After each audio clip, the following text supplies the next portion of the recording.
Hello everyone. मागच्या पार्टमध्ये आपण बघितलं की मोत्यांची फुले कशी बनवायची आणि या पार्टमध्ये बघणार आहोत की मोत्यांच्या फुलांपासून कानातले कसे बनवायचे. सगळ्यात आधी आपल्याला बेस वायर चूज करायची आहे. तुम्ही नथींची बेस वायर पण चूज करू शकता, बट ती जाड असते आणि काहींचे कानातल्यांचे जे होल्स असतात ते खूप बारीक असतात.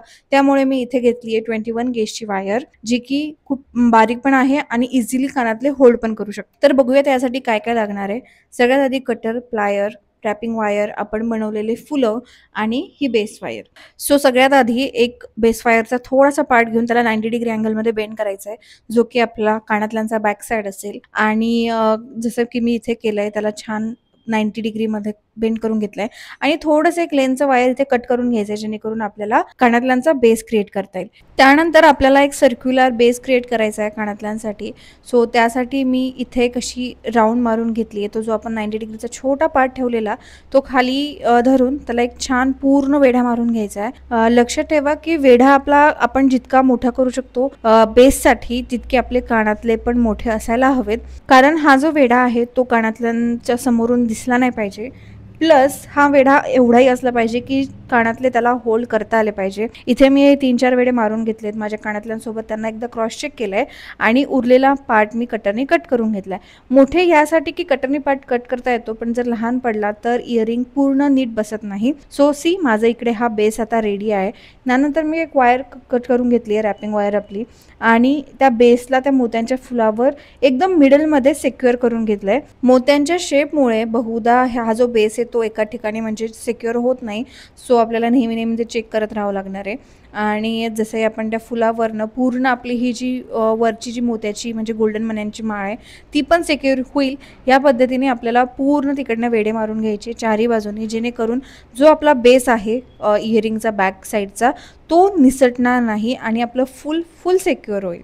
सो इकडे बघा, मी चारही बाजूंनी हे जे वेढे ते पक्क एकदम प्लायरच्या हेल्पनी ते वायर पूर्ण टाईट करून घेते, जेणेकरून ते निसटणार नाही आणि आपलं फुलही पूर्ण सिक्युअर राहील. आणि यासाठीच ही जी वायर, जी रॅपिंग वायर आपण घेतोय ती थोडीशी लेंथचीच घ्यायची, जेणेकरून आपल्याला थोडासा पार्ट मिळेल आणि आपण आरामात त्याला सिक्युअर करू शकू. नंतर जे मोत्यांचे उरलेले जे वायर आहे त्याला एक पिळा मारून छान त्या मोत्यांमध्ये फिक्स करायचं आहे, जेणेकरून ते साईडला निघणार नाही आणि कानातले घातल्यावर ते टोचणार नाही. सो इकडे बघा, मी छान त्याला पिळा मारून कानातल्यांच्या बेसमध्ये त्याला ॲड केलं आहे, म्हणजे तो पुन्हा बाहेर येणार नाही. यानंतर हा जो एक्सटर्नल वायर होता त्याला पण आपल्याला सेम पद्धतीने पिळा मारून घ्यायचा आहे.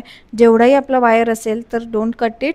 जेवढाही आपला मोठा पिळा होईल तेवढंच आपल्या इयरिंगसाठी बेटर राहील, बिकॉज जेवढा मोठा असेल तेवढा आपल्याला छान सिक्युअर करता येईल. आणि जर तो पिळा कमी पडला तर आपल्याला तो टक करायला खूप अवघड जाईल. आणि बहुधा असं होतं की तो तार आहे, तो खूप रॅपिंग वायरचा तार खूप बारीक असतो आणि तो बाहेर येतो आणि तो कानातल्यांना टोचतो. सो इकडे बघा, आता माझं इयरिंग रेडी झालं आहे. मी फुल त्याला सिक्युअर करून घेतलं आहे. जर वाटतं आहे की शेप बिघडला आहे तर हाताने आपण त्याला ॲडजस्टही करू शकतो. आणि आता आपल्याला ही जी मागची बॅक पार्ट आहे त्याला कट करायचं आहे. तुम्ही कुठल्याही इयरिंगसोबत कम्पेअर करून तेवढा ठेवू शकता. आता मी ऑलरेडी बनवलेले होते म्हणून मी त्याला कम्पेअर करून तेवढाही बनवून घेतला आहे. आणि आता इकडे बघा, मी पूर्ण केल्यावर माझा इयरिंग आणि माझा बॅक पार्ट बिलकुल हलत नाही, खूप सिक्युअर झालं आहे. आणि अशा पद्धतीने आपली इयरिंग्स रेडी आहेत. जर तुम्हाला आवडले असतील तर लाईक, शेअर, सबस्क्राईब नक्की करा. आणि जर काही डाऊट्स असतील तर मला कमेंट्समध्ये कळवा. I try to solve them.